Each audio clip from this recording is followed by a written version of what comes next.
money. It's rendered irrelevant because we're all rich. That's what would happen.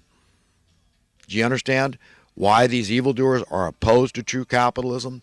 Who do not want supply and demand? They're the type. There's elitist hypocrites at the very top. Think of the people. I don't want to name names.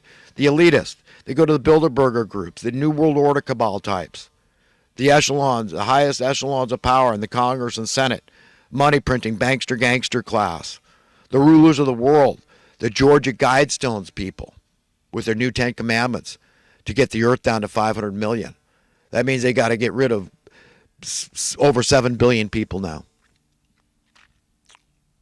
That's how deluded these people are. So you think they have the fear of God in their soul? Who are these people? I mean, they're just like demonic freaking monsters. And this is the juggernaut of pure evil genius we're up against. And the only way we can overcome these people, to triumph and be victorious over these people, to vanquish these people, is through loving kindness. The kind that only God can give us, because it has to be genuine. It has to be real and true. In order for the heaps of coal that King Solomon talked about being poured on these people's heads is effective. Okay, you want to make it clear to these people, like, your head's going to explode. Like if I had to debate Jerome Powell, he and I in a room, locked in a room, and he had to debate me on these issues, I'll make the man's head pop like a bubble. That's what'll happen. I mean, he looks so tough and smart, and he's so confident in what he's saying. He's such a dumb little immature boy. His head would freaking pop. 5 minutes in a room debating me on economic issues. And this is the guy that's running the Fed? Or the next guy up, the economic advisor to Trump, whatever that guy's name is. All these people, they're freaking lying little boys, little scum sacks that don't listen. They're just their closest minion is Satan, his most loyal, trusted confidants. Okay, this satanic establishmentarian status quoism system, where they say no, they keep preaching the trajectory we're going on. It's the right one. You just got to keep increasing the wealth imbalance. Now they come out, they write books and tell you why it's good and that it's good. We're going to turn America into a fourth world country, and it's good, just another forsaken Latin American nation, and it's all good. And here's why. And of course, eventually they're going to come around to allude to, well, it's to save the planet. Everybody can't be prosperous. Everybody will be taking trips. They'll be buying Hummers. Figure it out. You understand how sick they are? But they're not even in that conversation. They won't even inject disruptive technologies. They don't want. No, we don't want to talk about that. Solar highways. So we have electricity, clean, renewable, everlasting energy coming out our wazoos. You think they want to hear that? You think they want to hear about a hydrogen on demand device that you could put under the hood of your car, convert any gasoline run vehicle and run it on water, get 100 miles to a gallon of water because hydrogen is such a powerful explosive? It's not music to the ears of the oil companies and their shareholders. You understand the problem we have as a civilization, as a species, as a society, the insanity, how deep it runs? So all this stuff that really bugs me, what I'm getting across to you, it's not organic stuff. I take that to the Lord in prayer. But that stuff's across the board. That's why the organic stuff we can handle. We can tolerate that stuff. We could deal with it with God's help. And we could get answers for it. And get explanation about free will choice, what went wrong here. But the inorganic stuff that's invented by evil men to steal from the righteous, the productive class, that bugs me. Injustice bugs me. Unfairness bugs me. And it ought to bug you too. Okay, and we need to, this is about solutions. So it's about unifying and saying, hey, we got your number, buddy. We're coming against you. We're not religious, but we believe there is a difference between right and wrong and good and bad. And we're not buying your BS anymore, your gaslighting, your propaganda, your mind effing us anymore. You're disempowering us. You're discombobulating us. You're keeping us ignorant, confused, stupid like a mushroom in the dark. Okay, we get it. We get it. We're not that. And we're coming against you. And we're going to fix our problems, come hell or high water, because that's God's will. And his will is as clear as the light of day. It's writ large in neon letters what he wants for us. And he's going to get his way. You got that? That's the way it's going to be. So employers, rightfully, if they see the markets are being manipulated, you understand our well-being would have been understood at a very early stage. They would have complained, and so the buck would have stopped there. Who's manipulating markets? No. We're putting you in an ethics rehab center because you weren't living by the golden rule. You understand? So the Federal Labor Department could have stopped this thing dead in its track, this wealth imbalance, the poverty, the need for the social welfare state, all this crap. And then the crime is a huge part of all this too, because it's the biggest motivator, the biggest inducer of crime, as everybody knows. It's financial desperation.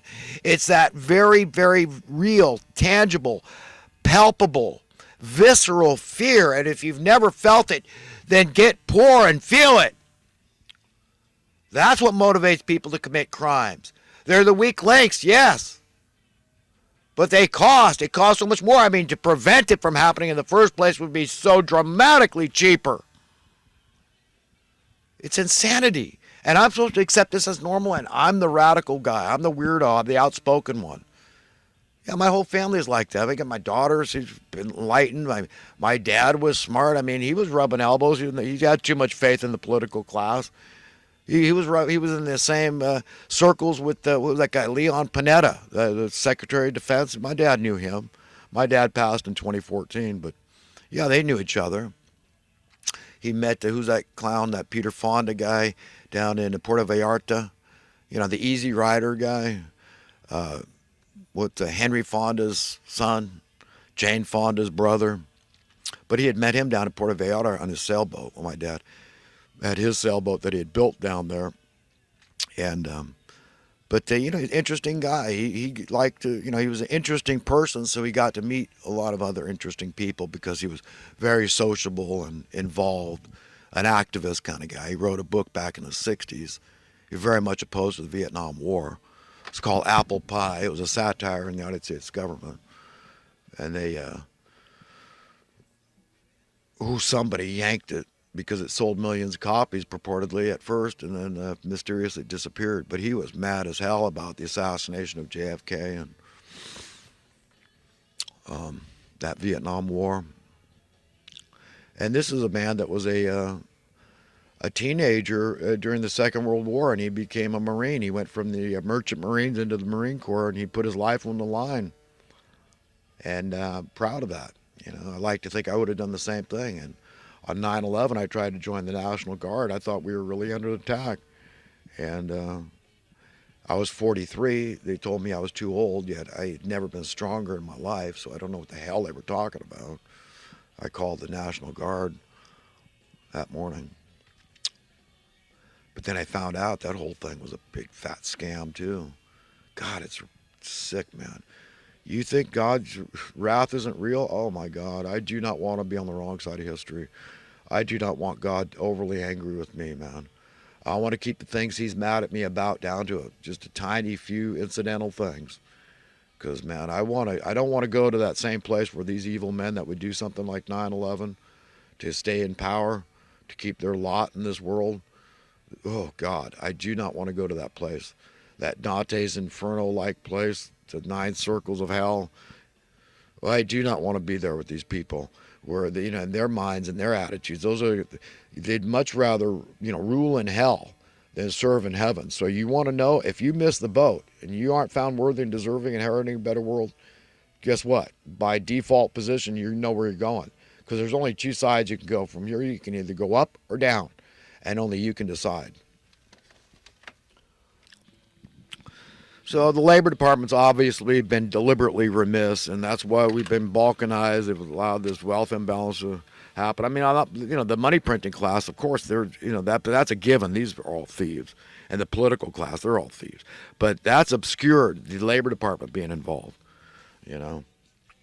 So we need to confront all those that are opposed to universal welfare. Okay, all of us, get equal treatment under the law, sort of thing, the golden law, a golden rule.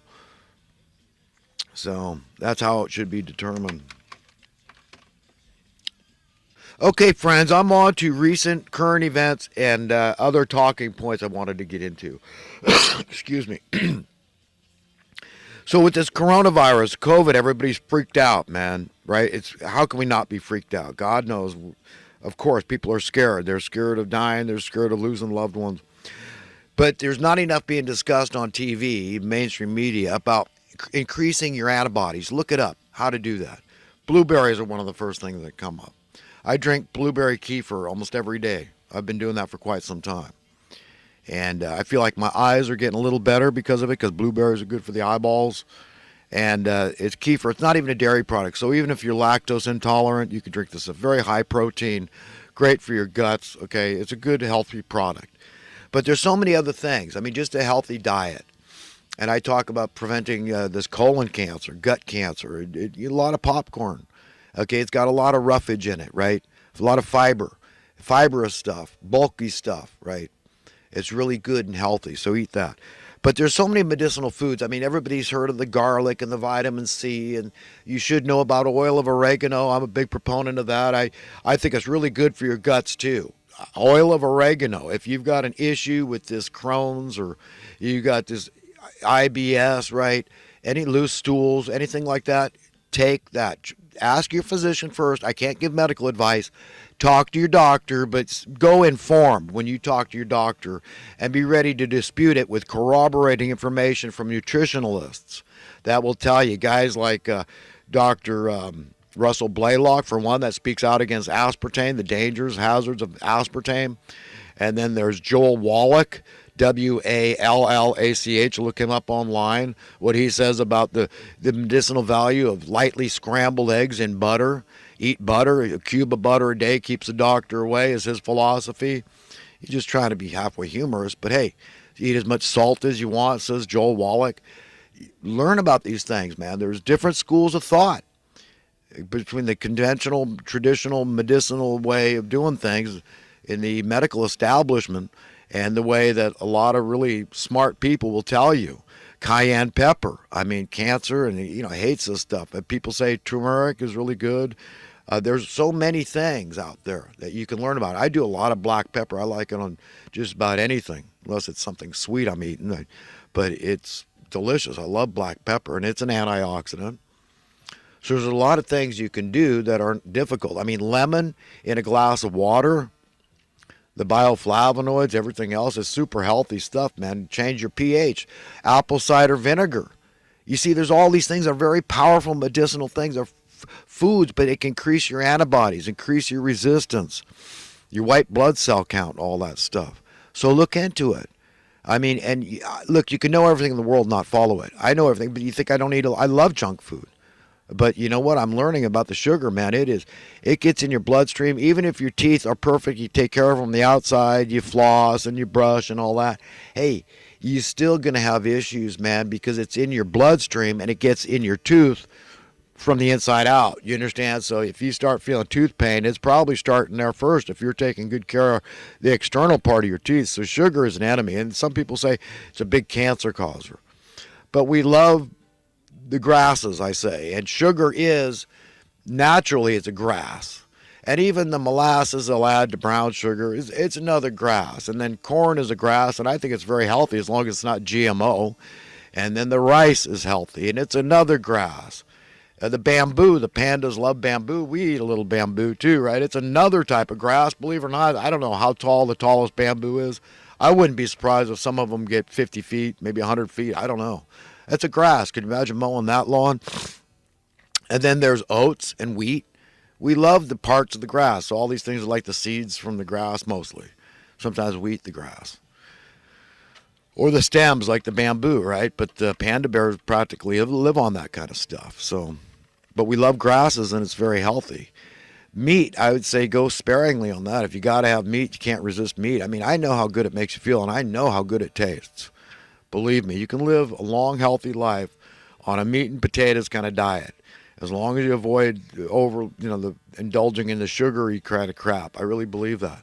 But you got to look into it yourself. You want to extend your lifespan the maximum, and you want to be as healthy as you can, look into it. I'm not saying I do it all myself. I mean, I do some things, like I'll take supplements. I believe in oil of oregano. Get the capsules at my local grocery store. I'm getting $5. I mean, it's like online. There's like $15 for some.